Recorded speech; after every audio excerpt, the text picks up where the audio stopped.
Hi guys! Magandang araw po. Happy Sunday po everyone.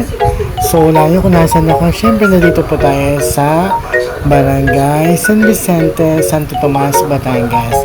Andito po tayo ngayon sa Lemo Bresa South Phase 1 po. So, ito po yung palig po na aksya dito po. Papakita po natin sa inyo, kasama ko po yung ating mga kasamang agent. At the same time, syempre yung ating home buyer po na nagpa-tripping po today. So ito po pala, may mga nag-tripping din pala ngayon. So ayan po, may mga construction equipment po. Ongoing nga po yung construction po dito, no? So ayan po, ganyan po siya kalaki yung Lemo Bresa, no? So ayun po yung bahay na binibenta po natin. Yan po yung Linnea po yan. So, yan po ay may 100 SQM na lot area. At syempre, meron po yung floor area na 77.25 SQM. So, ito po ang TCP po nito. Nag-start po ito sa 3.5 to 3.6 million po, no? Ayan po. So, ayan.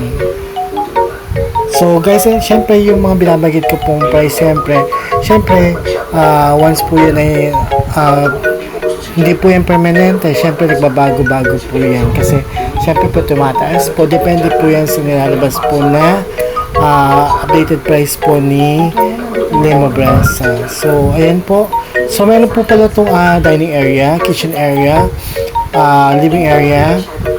Siyempre, meron itong toilet and bath na dalawa sa first floor and sa second floor. May provision din po ito na 3 bedrooms po. Pasensya na kayo, nuubo talaga ako dahil siyempre, nagalit tayo today. Ganito talaga ang buhay na malulupa. So, once nagpa-tripping si home buyer, kailangan mag-tripping tayo kasi yun lang available na lang time para po mabisit o makita po yung property na binibenta po natin dito po sa Lemo Bresa. Hatid po yan syempre ng RCD Fair Home Realty. So ayan po, nakita nyo na po yung tsura po ng loob po nitong Linnea model. So sa lahat po na naghanap po yan, sa ating mga OFW na gusto po mag-invest, bumili ng bahay, dito na po kayo sa Lemo Bresa South. See you and God bless everyone. Ingat po kayo. Bye-bye.